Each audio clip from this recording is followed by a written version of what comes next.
परम सन्मानयोग गुरु रूप गुरु खालसा साध संगत जी, वाहिगुरु जी का खालसा वाहिगुरु जी की फतेह। श्री कलगीधर पिता जी की महिमा अपर अपार है। श्री आनंदपुर साहब विच चोजी प्रीतम ने बड़े चोज किए सन। अंमृत तैयार करके गिदड़ा नूं शेर बना दिता। धर्म, अणख, सिदक, देश भगती ते रबी प्यार दी नवीं जोत जगाई। सदियां तो गुलाम रहन करके भारत दी नारी निर्बल हो के सच ही मर्द दी गुलाम बन गई ते मर्द कोलों बहुत डरन लगी। सतगुरु नानक देव जी ने जिवें इस्त्री जाति नूं समानता ते सत्कार देण दा हौंका दिता सी, तिवें सतगुरु जी ने इस्त्री नूं बलवान बनाउण बदले अमृत छकण दा हुक्म दिता। अमृत छक के इस्त्रियां ਸਿੰਘਣੀਆਂ बनन लगियां ते ओह अपने धर्म की रखिया आप करन लगियां। उन्हां नूं पूर्ण ज्ञान हो गया कि धर्म की चीज़ है। अधर्मी पुरुष किवें नारी नूं धोखा दिंदे हन, सिदक दे बेड़े पार हुंदे हन। ऐसियां सिदकवान बीबियां विचों एक बीबी बसंत लता सी। ओह सतगुरु जी दे महल माता साहिब कौर जी पास रहिंदी ते टहल करया करदी सी। नाम बाणी दा सिमरन करन दे नाल नाल ओह बहुत दलेर ते निडर सी। उसने शादी नहीं सी कीती, इस्त्री धर्म नूं संभाल के रखिया सी। उसदा दिल बड़ा मजबूत ते शरधालू सी। बीबी बसंत लता रात दिन माता साहिब कौर जी की सेवा विच रहा करदी सी। सेवा करके जीवन बतीत करन विच खुशी अनुभव करदी सी। माता साहिब जी कोल सेवा करदियां होयां बसंत लता की उम्र 16 साल हो गई। जवान होई देख के मापे विआह करना चाहुंदे सन, पर उसने ना कर दिती। कुछ उपरों होर ही भाणे अकाल पुरख ने वरता दिते। श्री आनंदपुर साहब उत्ते पहाड़ी राजां ते मुगलों दीयां फौजां ने चढ़ाई कर दिती। लड़ाइयां शुरू होण ते सारे खुशी दे समागम रुक गए ते सारे सिख तन मन ते धन नाल नगरी दी राखी ते गुरु घर दी सेवा विच लग गए। बसंत लता ने मर्दां वांग शस्त्र पहन लए ते माता साहिब कौर जी दे महल विच रहन लगे। ओह पहरा दिंदे, उधर सिंह सूरमे वैरियां नाल लड़दे शहीद हुंदे। बसंत लता दा पिता भी लड़दा होया शहीद हो गया। इस तरह लड़ाई दे हनेरे ने सब मंगलाचार पासे कीता। बसंत लता कुआरी दी कुआरी ही रही।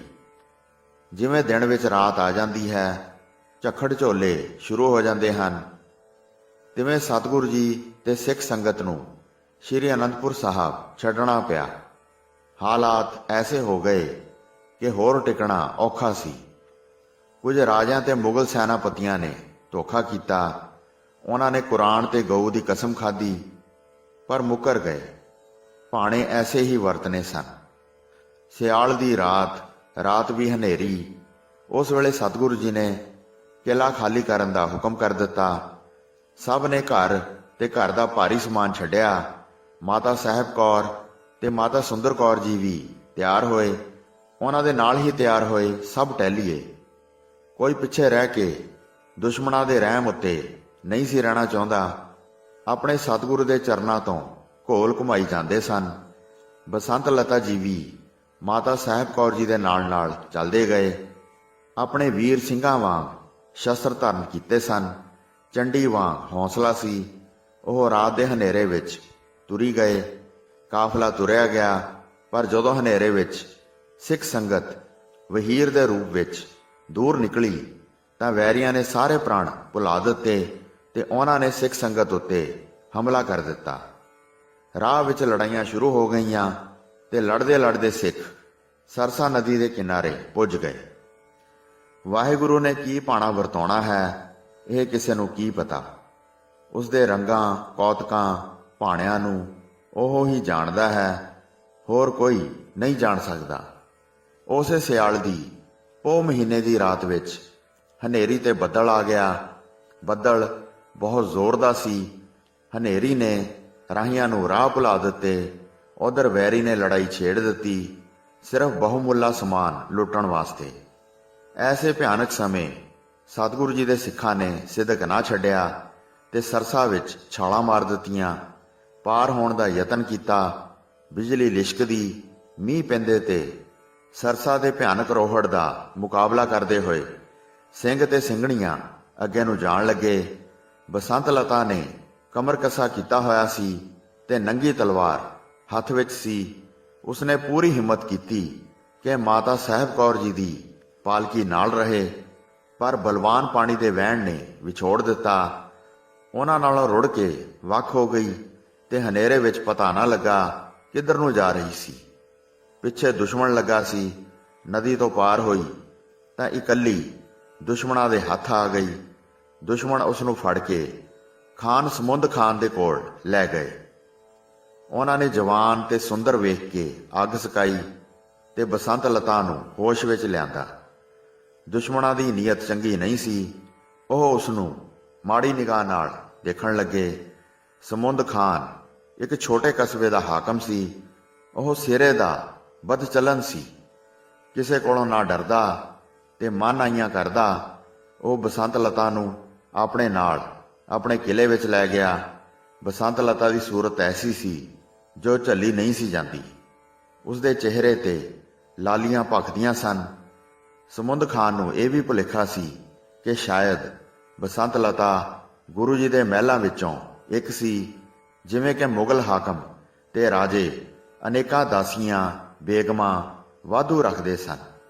ਉਸਨੇ ਬਸੰਤ ਲਤਾ ਨੂੰ ਆਖਿਆ, ਇਸ ਦਾ ਮਤਲਬ ਹੋਇਆ ਕਿ ਤੂੰ ਪੀਰ ਗੋਬਿੰਦ ਸਿੰਘ ਦੀ ਪਤਨੀ ਨਹੀਂ। ਬਸੰਤ ਲਤਾ ਨੇ ਕਿਹਾ, ਨਹੀਂ, ਮੈਂ ਇੱਕ ਦਾਸੀ ਹਾਂ। ਮੈਂ ਮਾਤਾ ਸਾਹਿਬ ਕੌਰ ਜੀ ਦੀ ਸੇਵਾ ਕਰਦੀ ਰਹੀ ਹਾਂ। ਸਮੁੰਦ ਖਾਨ ਨੇ ਕਿਹਾ, ਇਸ ਦਾ ਮਤਲਬ ਇਹ ਹੋਇਆ ਕਿ ਸਵਰਗ ਦੀ ਹੂਰ ਅਜੇ ਕੁਵਾਰੀ ਹੈ, ਕਿਸੇ ਮਰਦ ਦੇ ਲੜ ਨਹੀਂ ਲੱਗੀ। ਬਸੰਤ ਲਤਾ ਨੇ ਕਿਹਾ, ਮੈਂ ਪ੍ਰਤਿੱਗਿਆ ਕੀਤੀ ਹੈ ਕੁਵਾਰੀ ਰਹਿਣ ਤੇ ਮਰਨ ਦੀ। ਮੈਂ ਸ਼ਾਦੀ ਨਹੀਂ ਕਰਾਉਣੀ ਤੇ ਨਾ ਕਿਸੇ ਮਰਦ ਦੀ ਸੇਵਕ ਬਣਨਾ ਹੈ। ਮੇਰਾ ਸਤਿਗੁਰੂ ਮੇਰੀ ਸਹਾਇਤਾ ਕਰੇਗਾ, ਮੇਰੇ ਧਰਮ ਨੂੰ ਅਟਲ ਰੱਖੇਗਾ। ਜੀਵਨ ਭਰ ਪ੍ਰਤਿੱਗਿਆ ਦਾ ਪਾਲਣ ਕਰਾਂਗੀ।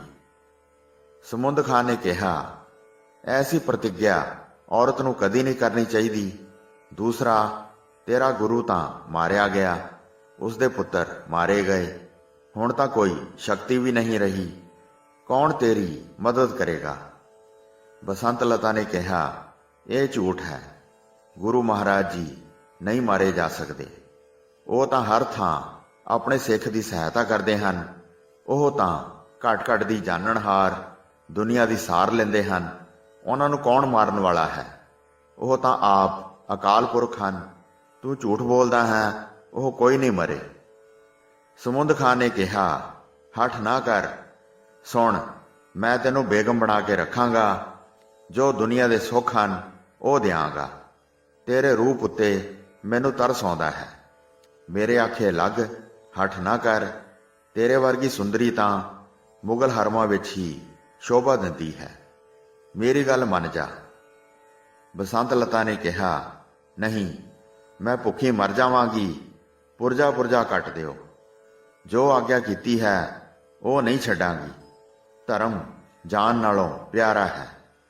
ਸਤਿਗੁਰੂ ਜੀ ਨੂੰ ਕੀ ਮੂੰਹ ਵਿਖਾਵਾਂਗੀ ਜੇ ਮੈਂ ਇਸ ਪ੍ਰਤਿੱਗਿਆ ਨੂੰ ਤੋੜ ਦਿੱਤਾ। ਸਮੁੰਦ ਖਾਨ ਨੇ ਕਿਹਾ, ਜੇ ਮੇਰੀ ਗੱਲ ਨਹੀਂ ਮੰਨਦੀ ਤਾਂ ਯਾਦ ਰੱਖ, ਤੈਨੂੰ ਕਸ਼ਟ ਮਿਲਣਗੇ। ਪੁੱਠੀ ਟੰਗ ਕੇ ਖਾਲ ਉਧੇੜ ਦਿਆਂਗਾ। ਕੋਈ ਤੇਰਾ ਰਖਵਾਲਾ ਨਹੀਂ ਬਣੇਗਾ। ਏਦਾਂ ਹੀ ਮਰ ਜਾਏਗੀ। ਬਸੰਤ ਲਤਾ ਨੇ ਕਿਹਾ, ਧਰਮ ਬਦਲੇ ਮਰਨ ਤੇ ਕਸ਼ਟ ਸਹਾਰਨ ਦੀ ਸਿੱਖਿਆ ਮੈਨੂੰ ਸ਼੍ਰੀ ਅਨੰਦਪੁਰ ਸਾਹਿਬ ਤੋਂ ਮਿਲੀ ਸੀ। ਮੇਰੇ ਵਾਸਤੇ ਕਸ਼ਟ ਕੋਈ ਓਪਰਾ ਨਹੀਂ। ਸਮੁੰਦ ਖਾਨ ਨੇ ਕਿਹਾ, ਮੈਂ ਤੈਨੂੰ ਬੰਦੀਖਾਨੇ ਵਿੱਚ ਸੁੱਟਾਂਗਾ। ਤੂੰ ਕੀ ਸਮਝਦੀ ਹੈ? ਜਦੋਂ ਹਨੇਰੇ ਵਿੱਚ ਰਹੇਂਗੀ ਅਤੇ ਭੁੱਖੀ ਰਹੇਂਗੀ ਤਾਂ ਹੋਸ਼ ਟਿਕਾਣੇ ਆ ਜਾਣਗੇ। ਬਸੰਤ ਲਤਾ ਨੇ ਕਿਹਾ, ਗੁਰੂ ਰਾਖਾ, ਗੁਰੂ ਰਾਖਾ। ਸਮੁੰਦ ਖਾਨ ਨੇ ਜਦੋਂ ਦੇਖਿਆ ਬਸੰਤ ਲਤਾ ਹੱਠ ਨਹੀਂ ਛੱਡਦੀ ਤਾਂ ਉਸਨੇ ਹੱਠ ਤੋਂ ਕੰਮ ਲਿਆ। ਉਸ ਨੂੰ ਬੰਦੀਖਾਨੇ ਵਿੱਚ ਬੰਦ ਕਰ ਦਿੱਤਾ। ਉਸਦੇ ਅਹਿਲਕਾਰ ਉਸ ਨੂੰ ਰੋਕਦੇ ਰਹੇ।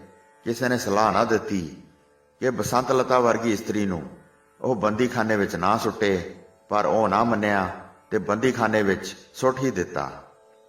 ਪਰ ਬਸੰਤ ਲਤਾ ਦਾ ਰਾਖਾ ਸਤਿਗੁਰੂ ਸੀ। ਗੁਰੂ ਜੀ ਦਾ ਹੁਕਮ ਵੀ ਹੈ, ਰਾਖਣ ਹਾਰੇ ਰਾਖੋ ਆਪ, ਸਰਬ ਸੁਖਾ ਪ੍ਰਭ ਤੁਮਰੇ ਹਾਥ। ਬਸੰਤ ਲਤਾ ਨੂੰ ਬੰਦੀਖਾਨੇ ਵਿੱਚ ਸੁੱਟ ਦਿੱਤਾ ਗਿਆ। ਬੰਦੀਖਾਨਾ ਨਰਕ ਦੇ ਰੂਪ ਵਿੱਚ ਸੀ, ਜਿਸ ਵਿੱਚ ਚੂਹੇ, ਸਿੱਲ, ਮੱਛਰ ਆਦਿਕ ਸੀ। ਮੌਤ ਵਰਗਾ ਹਨੇਰਾ ਰਹਿੰਦਾ, ਕਿਸੇ ਮਨੁੱਖ ਦੇ ਮੱਥੇ ਨਾ ਲੱਗਿਆ ਜਾਂਦਾ। ਐਸੇ ਬੰਦੀਖਾਨੇ ਵਿੱਚ ਲਤਾ ਨੂੰ ਸੁੱਟ ਦਿੱਤਾ ਗਿਆ, ਪਰ ਉਸਨੇ ਕੋਈ ਦੁੱਖ ਦਾ ਖਿਆਲ ਨਾ ਕੀਤਾ। ਵਾਹ ਰੱਬ ਦੇ ਰੰਗ! ਪਹਿਲੀ ਰਾਤ ਬਸੰਤ ਲਤਾ ਦੇ ਸਿਰ ਉਸ ਬੰਦੀਖਾਨੇ ਵਿੱਚ ਆਈ। ਦੁਸ਼ਮਣ ਕੋਲ ਨਾ ਰਹੇ। ਉਸ ਹਨੇਰੇ ਵਿੱਚ ਇਕੱਲੀ ਬੈਠੀ ਨੂੰ ਆਪਣਾ ਖਿਆਲ ਭੁੱਲ ਗਿਆ, ਪਰ ਸਤਿਗੁਰੂ ਜੀ ਤੇ ਸਤਿਗੁਰੂ ਜੀ ਦੇ ਪਰਿਵਾਰ ਦਾ ਖਿਆਲ ਆ ਗਿਆ। ਅਨੰਦਪੁਰ ਸਾਹਿਬ ਦੀ ਰੌਣਕ, ਉਦਾਸੀ, ਤਿਆਗ ਤੇ ਸਰਸਾ ਕਿਨਾਰੇ ਹਨੇਰੇ ਵਿੱਚ ਭਿਆਨਕ ਲੜਾਈ ਦੀਆਂ ਝਾਂਕੀਆਂ ਅੱਖਾਂ ਅੱਗੇ ਆਈਆਂ। ਉਹਦਾ ਸਡੋਲ ਤਨ ਕੰਬ ਗਿਆ। ਸਿੰਘਾਂ ਦਾ ਮਾਤਾ ਸਾਹਿਬ ਕੌਰ ਜੀ ਦੀ ਪਾਲਕੀ ਚੁੱਕ ਕੇ ਨੱਸਣਾ ਤੇ ਬਸੰਤ ਲਤਾ ਦਾ ਡਿੱਗ ਪੈਣਾ ਉਸਨੂੰ ਇੰਜ ਪ੍ਰਤੀਤ ਹੋਇਆ ਕਿ ਉਹ ਬੰਦੀਖਾਨੇ ਵਿੱਚ ਨਹੀਂ, ਸਗੋਂ ਸਰਸਾ ਦੇ ਕਿਨਾਰੇ ਹੈ। ਉਸਦੇ ਸੰਗੀ ਸਾਥੀ ਉਸ ਕੋਲੋਂ ਵਿਛੜ ਰਹੇ ਹਨ। ਉਹ ਡਾਢਾ ਮਾਰ ਉੱਠੀ, ਮਾਤਾ ਜੀ, ਪਿਆਰੀ ਮਾਤਾ ਜੀ, ਮੈਨੂੰ ਇੱਥੇ ਛੱਡ ਚੱਲੇ ਜੇ। ਕਿੱਧਰ ਜਾਓਗੇ? ਮੈਂ ਕਿੱਥੇ ਆ ਕੇ ਮਿਲਾਂ? ਤੁਸਾਂ ਬਿਨਾਂ ਨਹੀਂ ਜੀ ਸਕਦੀ। ਗੁਰੂ ਜੀ ਦੇ ਦਰਸ਼ਨ ਕਦੋਂ ਹੋਣਗੇ? ਮਾਤਾ ਜੀ, ਮੈਨੂੰ ਛੱਡ ਕੇ ਨਾ ਜਾਓ। ਵਲਵਲੇ ਦੇ ਵਹਿਣ ਵਿੱਚ ਰੁੜੀ ਹੋਈ ਬਸੰਤ ਲਤਾ ਇਉਂ ਕੂਕਦੀ ਹੋਈ ਨੱਠ ਕੇ ਅੱਗੇ ਹੋਣ ਲੱਗੀ ਤਾਂ ਬੰਦੀਖਾਨੇ ਦੀ ਭਾਰੀ ਪਥਰੀਲੀ ਕੰਧ ਨਾਲ ਉਸਦਾ ਮੱਥਾ ਵੱਜਾ। ਉਸਨੂੰ ਹੋਸ਼ ਆਈ। ਉਹ ਸਰਸਾ ਕਿਨਾਰੇ ਨਹੀਂ, ਸਗੋਂ ਬੰਦੀਖਾਨੇ ਵਿੱਚ ਹੈ। ਉਹ ਸੁਤੰਤਰ ਨਹੀਂ, ਕੈਦਣ ਹੈ। ਇਸ ਤਰ੍ਹਾਂ ਸੋਚ ਕੇ ਉਸਦੇ ਮੂੰਹੋਂ ਨਿਕਲਿਆ, ਮੈਂ ਕਿੱਥੇ ਹਾਂ? ਗੋਠ ਮਾਰ ਕੇ ਬੈਠ ਗਈ। ਦੋਵੇਂ ਹੱਥ ਜੋੜ ਕੇ ਸਤਿਗੁਰੂ ਜੀ ਦੇ ਚਰਨਾਂ ਦਾ ਧਿਆਨ ਕੀਤਾ। ਅਰਦਾਸ ਬੇਨਤੀ ਇਉਂ ਕਰਨ ਲੱਗੀ, ਹੇ ਸੱਚੇ ਪਾਤਸ਼ਾਹ, ਕਲਯੁਗ ਦੇ ਤਾਰਨਹਾਰ, ਪਤਿਤ ਪਾਵਨ, ਦਿਆਲੂ ਪਿਤਾ, ਮੈਂ ਦਾਸੀ ਨੂੰ ਤੇਰਾ ਹੀ ਆਸਰਾ ਹੈ। ਤੇਰੀ ਅਣਜਾਣ ਪੁੱਤਰੀ ਨੇ ਭੋਲੇਪਨ ਵਿੱਚ ਪ੍ਰਣ ਕਰ ਲਿਆ ਸੀ ਕਿ ਤੇਰੇ ਚਰਨਾਂ ਵਿੱਚ ਜੀਵਨ ਬਤੀਤ ਕਰਾਂਗੀ। ਮਾਤਾ ਜੀ ਦੀ ਸੇਵਾ ਕਰਦੀ ਰਹਾਂਗੀ। ਗੁਰੂ ਘਰ ਦੇ ਜੂਠੇ ਭਾਂਡੇ ਮਾਂਜ ਕੇ, ਸੰਗਤਾਂ ਦੇ ਜੋੜੇ ਝਾੜ ਕੇ ਜਨਮ ਸਫਲ ਕਰਾਂਗੀ। ਦਾਤਾ ਜੀ, ਤੇਰੀ ਖੇਡ ਦਾ ਤੈਨੂੰ ਹੀ ਪਤਾ ਹੈ। ਮੈਂ ਅਣਜਾਣ ਹਾਂ, ਕੁਝ ਨਹੀਂ ਜਾਣਦੀ। ਕੀ ਭਾਣਾ ਵਰਤਾ ਦਿੱਤਾ। ਸਾਰੇ ਵਿਛੜ ਗਏ, ਤੁਸੀਂ ਵੀ ਦੂਰ ਚਲੇ ਗਏ। ਮੈਂ ਬੰਦੀਖਾਨੇ ਵਿੱਚ ਹਾਂ। ਮੇਰਾ ਰੂਪ ਤੇ ਜਵਾਨੀ ਮੇਰੇ ਦੁਸ਼ਮਣ ਬਣ ਰਹੇ ਹਨ। ਹੇ ਦਾਤਾ, ਦਇਆ ਕਰ, ਮਿਹਰ ਕਰ, ਦਾਸੀ ਨੂੰ ਬਚਾ। ਦਾਸੀ ਦੀ ਪਵਿੱਤਰਤਾ ਨੂੰ ਬਚਾਓ। ਜੇ ਮੇਰਾ ਧਰਮ ਚਲਿਆ ਗਿਆ ਤਾਂ ਮੈਂ ਮਰ ਗਈ, ਨਰਕਾਂ ਵਿੱਚ ਵਾਸਾ ਹੋਵੇਗਾ। ਮੈਨੂੰ ਕਸ਼ਟ ਦੇ ਪੰਜੇ ਵਿੱਚੋਂ ਬਚਾਓ। ਦ੍ਰੋਪਦੀ ਦੀ ਤਰ੍ਹਾਂ ਤੇਰਾ ਹੀ ਆਸਰਾ ਹੈ। ਹੇ ਜਗਤ ਰੱਖਿਅਕ, ਦੀਨ ਦਿਆਲ ਪ੍ਰਭੂ ਜੀ, ਰਾਖਣ ਹਾਰੇ ਰਾਖੋ ਆਪ, ਸਰਬ ਸੁਖਾ ਪ੍ਰਭ ਤੁਮਰੇ ਹਾਥ। ਅਰਦਾਸ ਬੇਨਤੀ ਮੁੱਕੀ ਨਹੀਂ ਸੀ ਕਿ ਬੰਦੀਖਾਨੇ ਵਿੱਚ ਦੀਵੇ ਦਾ ਚਾਨਣ ਹੋਇਆ। ਚਾਨਣ ਦੇਖ ਕੇ ਉਸਨੇ ਪਿੱਛੇ ਮੁੜ ਕੇ ਦੇਖਿਆ ਤਾਂ ਇੱਕ ਅਧਖੜ ਉਮਰ ਦੀ ਇਸਤਰੀ ਬੰਦੀਖਾਨੇ ਦੇ ਬੂਹੇ ਵਿੱਚ ਖਲੋਤੀ ਸੀ। ਆਉਣ ਵਾਲੀ ਇਸਤਰੀ ਨੇ ਅੱਗੇ ਹੋ ਕੇ ਬੜੇ ਪਿਆਰ, ਮਿੱਠੇ ਅਤੇ ਹਸਾਉਣੇ ਲਹਿਜੇ ਵਿੱਚ ਬਸੰਤ ਲਤਾ ਨੂੰ ਆਖਣਾ ਸ਼ੁਰੂ ਕੀਤਾ, ਬੇਟੀ, ਮੈਂ ਹਿੰਦਣੀ ਹਾਂ। ਤੇਰੇ ਵਾਸਤੇ ਰੋਟੀ ਪਕਾ ਕੇ ਲਿਆਈ ਹਾਂ। ਨਵਾਬ ਦੇ ਹੁਕਮ ਨਾਲ ਪਕਾਈ ਹੈ। ਰੋਟੀ ਖਾ ਲੈ, ਬਹੁਤ ਪਵਿੱਤਰ ਭੋਜਨ ਹੈ। ਬਸੰਤ ਲਤਾ ਨੇ ਕਿਹਾ, ਮੈਨੂੰ ਤਾਂ ਭੁੱਖ ਨਹੀਂ। ਉਸ ਇਸਤਰੀ ਨੇ ਕਿਹਾ, ਧੀਏ, ਪੇਟ ਨਾਲ ਦੁਸ਼ਮਣੀ ਨਹੀਂ ਕਰਨੀ ਚਾਹੀਦੀ। ਜੇ ਸਿਰ ਤੇ ਮੁਸੀਬਤ ਪਈ ਹੈ ਤਾਂ ਕੀ ਡਰ, ਭਗਵਾਨ ਟਾਲ ਦੇਵੇਗਾ। ਜੇ ਦੁੱਖਾਂ ਦਾ ਟਾਕਰਾ ਕਰਨਾ ਵੀ ਪਵੇ ਤਾਂ ਤੰਦਰੁਸਤ ਸਰੀਰ ਹੀ ਕਰ ਸਕਦਾ ਹੈ। ਰੋਟੀ ਤਾਂ ਤੰਦਰੁਸਤ ਰੱਖਦੀ ਹੈ। ਜੋ ਭਾਗ ਵਿੱਚ ਲਿਖਿਆ ਹੈ ਸੋ ਕਰਨਾ ਤੇ ਖਾਣਾ ਪੈਂਦਾ ਹੈ। ਤੂੰ ਸਿਆਣੀ ਹੈ। ਬਸੰਤ ਲਤਾ ਨੇ ਕਿਹਾ, ਰੋਟੀ ਨਾਲੋਂ ਮੈਨੂੰ ਬੰਦੀਖਾਨੇ ਵਿੱਚੋਂ ਕੱਢ ਦਿਓ ਤਾਂ ਚੰਗਾ ਹੈ। ਮੈਂ ਤੁਰਕਾਂ ਦੇ ਹੱਥ ਦਾ ਨਹੀਂ ਖਾਣਾ। ਮੈਨੂੰ ਮਰਨਾ ਕਬੂਲ ਹੈ। ਤੂੰ ਇੱਥੋਂ ਚਲੀ ਜਾ। ਤੇਰੇ ਕੋਲੋਂ ਵੀ ਮੈਨੂੰ ਡਰ ਲੱਗ ਰਿਹਾ ਹੈ। ਮੈਂ ਕੁਝ ਨਹੀਂ ਖਾਣਾ। ਮੈਂ ਆਖਦੀ ਹਾਂ, ਮੈਂ ਕੁਝ ਨਹੀਂ ਖਾਣਾ। ਉਸ ਇਸਤਰੀ ਨੇ ਕਿਹਾ, ਇਹ ਮੇਰੇ ਵੱਸ ਦੀ ਗੱਲ ਨਹੀਂ।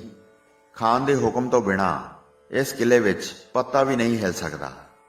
ਹਾਂ, ਖਾਨ ਸਾਹਿਬ ਦਿਲ ਦੇ ਇੰਨੇ ਭੈੜੇ ਨਹੀਂ, ਬੀਬੇ ਹਨ। ਰਤਾ ਜਵਾਨ ਹੋਣ ਕਰਕੇ ਰੰਗੀਲੇ ਜ਼ਰੂਰ ਹਨ। ਉਹ ਤੇਰੇ ਰੂਪ ਦੇ دیਵਾਨੇ ਬਣੇ ਹਨ। ਮੈਂ ਹਿੰਦਣੀ ਹਾਂ, ਚੰਦਰ ਪ੍ਰਭਾ ਮੇਰਾ ਨਾਮ ਹੈ। ਡਰ ਨਾ, ਰੋਟੀ ਖਾ ਲੈ। ਬਸੰਤ ਲਤਾ ਨੇ ਕਿਹਾ, ਮੈਨੂੰ ਕੀ ਸਬੂਤ ਹੈ ਕਿ ਤੂੰ ਹਿੰਦਣੀ ਹੈ? ਉਸ ਇਸਤਰੀ ਨੇ ਕਿਹਾ, ਰਾਮ ਰਾਮ, ਮੈਂ ਝੂਠ ਬੋਲਦੀ ਹਾਂ? ਮੇਰਾ ਪੁੱਤਰ ਖਾਨ ਸਾਹਿਬ ਕੋਲ ਨੌਕਰ ਹੈ। ਅਸੀਂ ਹਿੰਦੂ ਹਾਂ। ਇਹ ਹਿੰਦੂਆਂ ਨਾਲ ਬਹੁਤ ਪਿਆਰ ਕਰਦੇ ਹਨ, ਚੰਗੇ ਹਨ। ਬਸੰਤ ਲਤਾ ਨੇ ਕਿਹਾ, ਪਰ ਮੈਨੂੰ ਤਾਂ ਕੈਦ ਕਰ ਛੱਡਿਆ ਹੈ, ਇਹ ਝੂਠ ਹੈ। ਇਸਤਰੀ ਨੇ ਕਿਹਾ, ਮੈਂ ਕੀ ਦੱਸਾਂ, ਇਹ ਮਨ ਦੇ ਬੜੇ ਚੰਚਲ ਹਨ। ਤੇਰੇ ਰੂਪ ਉੱਤੇ ਭੁੱਲ ਗਏ ਹਨ। ਉਹ ਇੰਨੇ ਮਸਤ ਹੋਏ ਹਨ ਕਿ ਉਹਨਾਂ ਨੂੰ ਖਾਣਾ ਪੀਣਾ ਭੁੱਲਿਆ ਹੈ। ਕੁਝ ਨਹੀਂ ਖਾਂਦਾ ਪੀਂਦਾ, ਬਸ ਤੇਰਾ ਧਿਆਨ ਹੈ।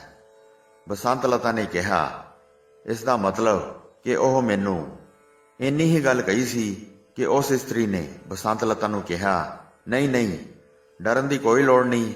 ਉਹ ਤੇਰੇ ਨਾਲ ਧੱਕਾ ਨਹੀਂ ਕਰਨਗੇ। ਸਮਝਾਵਾਂਗੀ, ਮੇਰੀ ਉਹ ਮੰਨਦੇ ਹਨ, ਤੇਰੇ ਨਾਲ ਧੱਕਾ ਨਹੀਂ ਕਰਨਗੇ। ਜੇ ਤੇਰੀ ਮਰਜ਼ੀ ਨਾ ਹੋਵੇ ਤਾਂ ਉਹ ਤੇਰੇ ਸਰੀਰ ਨੂੰ ਹੱਥ ਨਹੀਂ ਲਾਉਣਗੇ। ਬਹੁਤ ਚੰਗੇ ਹਨ।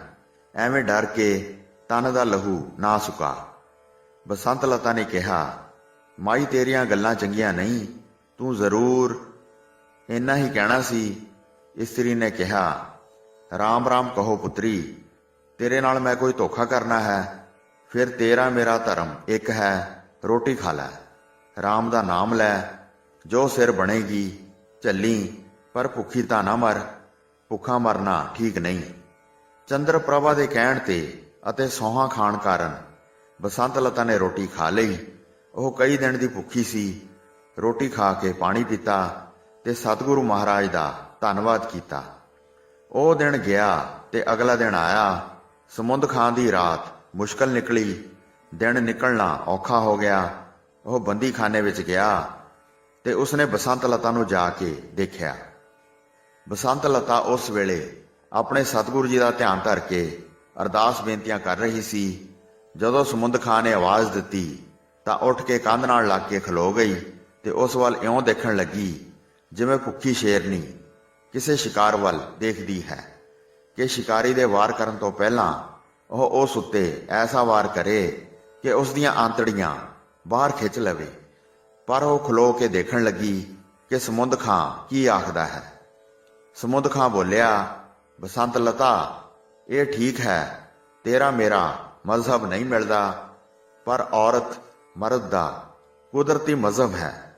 ਤੇਰੇ ਕੋਲ ਜਵਾਨੀ ਹੈ, ਇਹ ਜਵਾਨੀ ਤੂੰ ਐਵੇਂ ਨਾ ਗਵਾ। ਆਰਾਮ ਨਾਲ ਰਹਿ।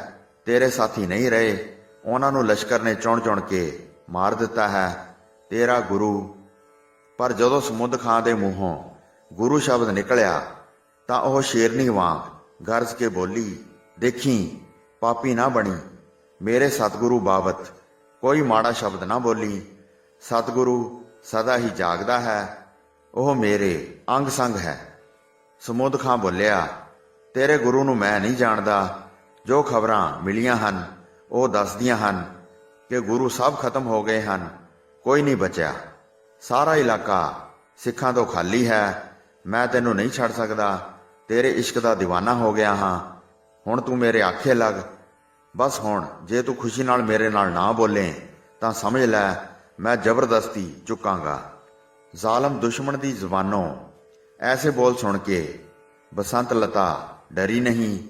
ਉਸਨੂੰ ਆਪਣੇ ਸਤਿਗੁਰੂ ਮਹਾਰਾਜ ਦੀ ਅਪਾਰ ਸ਼ਕਤੀ ਤੇ ਮਾਣ ਸੀ। ਉਸਨੇ ਆਖਿਆ, ਮੈਂ ਲੱਖ ਵਾਰ ਆਖ ਚੁੱਕੀ ਹਾਂ, ਮੈਂ ਮਰ ਜਾਵਾਂਗੀ, ਪਰ ਕਿਸੇ ਮਰਦ ਦੀ ਸੰਗਤ ਨਹੀਂ ਕਰਨੀ।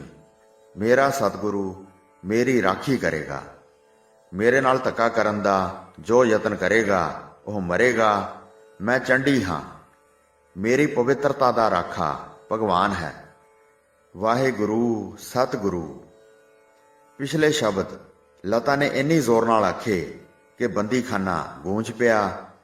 ਇੱਕ ਨਹੀਂ ਕਈ ਆਵਾਜ਼ਾਂ ਪੈਦਾ ਹੋਈਆਂ। ਉਹ ਆਵਾਜ਼ਾਂ ਸੁਣ ਕੇ ਸਮੁੰਦ ਖਾਨ ਨੂੰ ਅਕਲ ਨਾ ਆਈ। ਉਹ ਤਾਂ ਸ਼ੁਦਾਈ ਹੋ ਚੁੱਕਿਆ ਸੀ। ਵਾਸ਼ਨਾ ਨੇ ਉਸ ਨੂੰ ਪਾਗਲ ਤੇ ਅੰਨਾ ਕਰ ਦਿੱਤਾ ਸੀ। ਮੈਂ ਆਖਦਾ ਹਾਂ, ਆਖੇ ਲੱਗ ਜਾ। ਤੇਰੀ ਰਾਖੀ ਕੋਈ ਨਹੀਂ ਕਰ ਸਕਦਾ। ਤੂੰ ਮੇਰੇ ਨਾਲ ਚੱਲ। ਇਹ ਆਖ ਕੇ ਉਹ ਅੱਗੇ ਵਧਿਆ ਤੇ ਉਸਨੇ ਬਸੰਤ ਲਤਾ ਨੂੰ ਜੱਫੀ ਵਿੱਚ ਘੁੱਟਣ ਲਈ ਬਾਹਾਂ ਫੈਲਾਈਆਂ ਤਾਂ ਉਸਦੀ ਇੱਕ ਬਾਹ ਨੂੰ ਦਰਦ ਹੋਈ। ਉਸ ਵੇਲੇ ਬਸੰਤ ਲਤਾ ਪੁਕਾਰ ਉੱਠੀ, ਜ਼ਾਲਮ ਪਿੱਛੇ ਹਟ ਜਾ, ਆਹ ਦੇਖ ਮੇਰੇ ਸਤਿਗੁਰੂ ਜੀ ਆ ਗਏ। ਬਸੰਤ ਲਤਾ ਨੂੰ ਪੌੜੀਆਂ ਵਿੱਚੋਂ ਚਾਨਣ ਨਜ਼ਰ ਆਇਆ। ਬਸੰਤ ਲਤਾ ਦੇ ਇਸ਼ਾਰੇ ਤੇ ਸਮੁੰਦ ਖਾਂ ਨੇ ਪਿੱਛੇ ਮੁੜ ਕੇ ਤੱਕਿਆ ਤਾਂ ਉਸਨੂੰ ਕੁਝ ਨਜ਼ਰ ਨਾ ਪਿਆ। ਉਸਨੇ ਮੁੜ ਕੇ ਲਤਾ ਨੂੰ ਆਖਿਆ, ਇਉਂ ਜਾਪਦਾ ਹੈ ਤੂੰ ਪਾਗਲ ਹੋ ਗਈ ਹੈ। ਡਰ ਨਾ, ਬਸ ਫਿਰ ਮੇਰੇ ਨਾਲ ਚੱਲ, ਨਹੀਂ ਤਾਂ ਮੈਂ ਤੈਨੂੰ ਚੁੱਕ ਲੈ ਜਾਵਾਂਗਾ। ਬਸੰਤ ਲਤਾ ਨੇ ਕਿਹਾ, ਹੁਣ ਮੈਂ ਕਿਉਂ ਗੱਲ ਮੰਨਾਂ? ਮੇਰੇ ਸਤਿਗੁਰੂ ਜੀ ਆ ਗਏ ਹਨ, ਮੇਰੀ ਸਹਾਇਤਾ ਕਰ ਰਹੇ ਹਨ। ਬਸੰਤ ਲਤਾ ਨੇ ਕਿਹਾ, ਦੇਖੋ ਮਹਾਰਾਜ ਦੇਖੋ, ਇਹ ਜ਼ਾਲਮ ਨਹੀਂ ਸਮਝਦਾ, ਇਸ ਨੂੰ ਅਕਲ ਦਿਓ, ਇਸ ਨੂੰ ਫੜੋ। ਧੰਨ ਹੋ ਮੇਰੇ ਸਤਿਗੁਰੋ, ਆਪ ਬੰਦੀਖਾਨੇ ਵਿੱਚ ਦਾਸੀ ਦੀ ਪੁਕਾਰ ਸੁਣ ਕੇ ਆਏ ਹੋ। ਸਮੁੰਦ ਖਾਂ ਅੱਗੇ ਵਧਣ ਲੱਗਾ ਤਾਂ ਉਸਦੇ ਪੈਰ ਧਰਤੀ ਨਾਲ ਜੁੜ ਗਏ, ਬਾਹਾਂ ਆਕੜ ਗਈਆਂ। ਉਸ ਨੂੰ ਇਉਂ ਪ੍ਰਤੀਤ ਹੋਣ ਲੱਗਾ ਜਿਵੇਂ ਉਹ ਸਿਲ ਪੱਥਰ ਹੋ ਰਿਹਾ ਸੀ। ਉਸ ਨੂੰ ਕੰਨਾਂ ਵਿੱਚ ਕੋਈ ਆਖ ਰਿਹਾ ਸੀ, ਇਸ ਦੇਵੀ ਨੂੰ ਭੈਣ ਆਖ, ਜੇ ਬਚਣਾ ਹੀ ਤਾਂ ਆਖ ਭੈਣ। ਅਨੋਖਾ ਕੌਤਕ ਸੀ। ਉਧਰ ਬਸੰਤ ਲਤਾ ਪਰੇ ਹੋ ਕੇ ਨੀਵੇਂ ਗੋਠ ਮਾਰ ਕੇ ਦੋਵੇਂ ਹੱਥ ਜੋੜ ਕੇ ਆਖਣ ਲੱਗੀ, ਸੱਚੇ ਪਾਤਸ਼ਾਹ ਆਪ ਧੰਨ ਹੋ ਤੇ ਮੈਂ ਆਪ ਤੋਂ ਬਲਿਹਾਰੇ ਜਾਂਦੀ ਹਾਂ। ਸਤਨਾਮ ਵਾਹਿਗੁਰੂ, ਹੇ ਦਾਤਾ ਜੀ, ਆਪ ਹੀ ਤਾਂ ਅਬਲਾ ਦੀ ਲਾਜ ਰੱਖਣ ਵਾਲੇ ਹੋ, ਦਾਤਾਰ ਹੋ। ਸਮੁੰਦ ਖਾਂ ਘਬਰਾ ਗਿਆ। ਉਸ ਨੂੰ ਇੰਜ ਲੱਗਾ ਜਿਵੇਂ ਕੋਈ ਅਗੰਮੀ ਸ਼ਕਤੀ ਉਸਦੇ ਸਿਰ ਵਿੱਚ ਜੁੱਤੀਆਂ ਮਾਰੀ ਜਾਂਦੀ ਸੀ।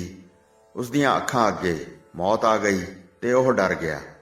ਉਸਦੀ ਜ਼ੁਬਾਨੋਂ ਨਿਕਲਿਆ, ਹੇ ਖੁਦਾ ਮੈਨੂੰ ਬਖਸ਼ੋ, ਮਿਹਰ ਕਰੋ, ਮੈਂ ਆਖਦਾ ਹਾਂ ਭੈਣ ਲਤਾ, ਭੈਣ ਬਸੰਤ ਲਤਾ। ਇਹ ਆਖਣ ਦੀ ਢਿੱਲ ਸੀ ਕਿ ਉਸਦੇ ਸਿਰ ਵਿੱਚ ਵੱਜਣ ਵਾਲੀਆਂ ਜੁੱਤੀਆਂ ਰੁਕ ਗਈਆਂ।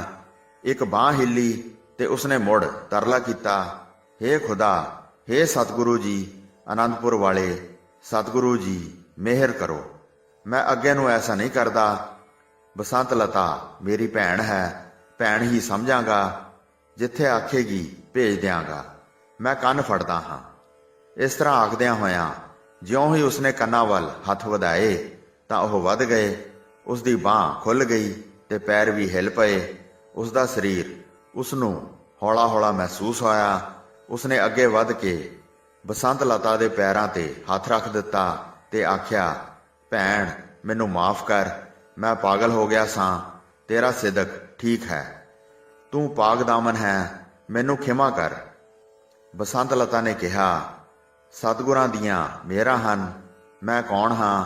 ਸਤਿਗੁਰੂ ਜੀ ਹੀ ਤੈਨੂੰ ਮਾਫ ਕਰਨਗੇ, ਮੈਂ ਬਲਿਹਾਰੇ ਜਾਵਾਂ ਸੱਚੇ ਸਤਿਗੁਰੂ ਤੋਂ। ਬਸੰਤ ਲਤਾ ਨੇ ਉੱਤਰ ਦਿੱਤਾ ਤੇ ਉੱਠ ਕੇ ਖਲੋ ਗਈ। ਸਮੁੰਦ ਖਾਂ ਲਤਾ ਨੂੰ ਭੈਣ ਬਣਾ ਕੇ ਬੰਦੀਖਾਨੇ ਵਿੱਚੋਂ ਬਾਹਰ ਲਿਆਇਆ ਤੇ ਹਰਮਾਂ ਵਿੱਚ ਲਿਜਾ ਕੇ ਬੇਗਮਾਂ ਨੂੰ ਆਖਣ ਲੱਗਾ, ਇਹ ਮੇਰੀ ਭੈਣ ਹੈ। ਬਸੰਤ ਲਤਾ ਦਾ ਬੜਾ ਸਤਿਕਾਰ ਹੋਇਆ। ਉਸ ਨੂੰ ਦੇਵੀ ਸਮਝਿਆ ਗਿਆ, ਕੋਈ ਖੁਦਾਈ ਸ਼ਕਤੀ ਵਾਲੀ ਪਾਕ ਦਾਮਨ ਇਸਤਰੀ, ਤੇ ਉਸ ਨੂੰ ਬੜੀ ਸ਼ਾਨ ਨਾਲ ਆਪਣੇ ਕਿਲੇ ਵਿੱਚੋਂ ਤੋਰਿਆ। ਘੋੜਸਵਾਰ ਨਾਲ ਦਿੱਤੇ, ਲੀੜੇ ਤੇ ਨਗਦੀ ਰੁਪਈਏ ਦਿੱਤੇ।